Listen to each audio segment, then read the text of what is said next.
হ্যাঁ সোনালি বল, মাসি কেমন আছে? মা ঠিক আছে, আগে তুই বল দিদি কেমন? ওই একই রকম রে। তবে আসানসোল থেকে যখন কলকাতায় নিয়ে এসেছি তখন সুস্থ করে তবেই বাড়ি ফেরাবো। সেরে যাবে, ঠিক সেরে যাবে। সবকিছু ঠিকঠাক থাকলে বৃহস্পতিবার আমাকে জানাস কিন্তু। হ্যাঁ জানাবো। ঠাকুরকে ডাক ছেলেটা যেন আসে। অত ভাবিস না তো, সব ঠিক হয়ে যাবে। আগের পুজোর বিজয়ের সময় এই বেলঘরিয়ার বাড়িতেই এসেছিল, কত আড্ডা দিয়েছিলাম। তাছাড়া এটা কোনো যুক্তি হলো দিদি? আগের বিয়েটা টেকেনি বলে আর বিয়েই করবে না? ভরসা উঠে গেছে রে। সমস্ত পুরুষ মানুষগুলোকে সমরের মতো মনে হয়। তোমাকে ঠকানোর শাস্তি লোকটা ঠিকই পাবে। ওসব না, বাচ্চাদের ভুলানোর গল্প রে, গল্প কথা। রিয়েলিটিটা না অন্যরকম একদম। কে কবে শাস্তি পাবে জানি না। আমি তো পেয়ে গেলাম। বাবা মার অমতে বিয়ে করেছিলাম, আবার দেখ সেখানেই এসে পড়ে থাকা। কিন্ডারগার্ডেনে চাকরিটা পেয়েছিলাম, বাচ্চাগুলোকে নিয়ে যে কি ভালো আছি তুই জানিস না। একদম ভুলে আছি। এই ন্যাড়া না আর বেলতলায় যাবে না। বেশ ভালো আছি। দিদি ভাই, উপমা করবো না ডালিয়া করব? যা হোক কিছু কর না, বেটে যাওয়া নিয়ে তো কথা।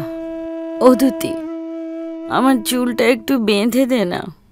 ছেলেটা যদি দেখা করতে আসে, যদি এ ঘরে আসতে চায়, পাগলি বলে তো ভয়ে পালাবে। ছেলেটা তো ফোনই ধরছে না রে, ফোনটা সুইচ অফ বলছে। ডাক্তারবাবুকে ফোন করলাম কিন্তু কোনো অপশনাল নাম্বারও নেই। আমার কপাল তো। সারাক্ষণ খারাপ খারাপ কথা বলতে তোর ভাল লাগে বলতো? এই জন্য, ঠিক এই জন্যই তোকে আমি কোনো কথা শেয়ার করি না। উপমাই করছি।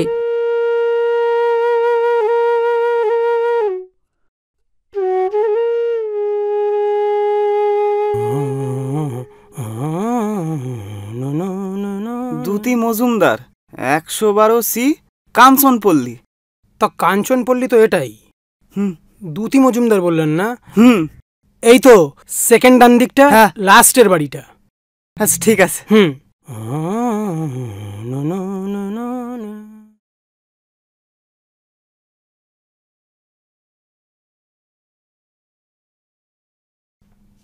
ভাইরে, এই রঘু বলো দাদা। গেটের সঙ্গে না লিফটটা একটু দেখবি। মনে মাথায় যাব, এটা মিলিয়েই চলে আসবো। তো যাও না। যাও না বললেই হয়?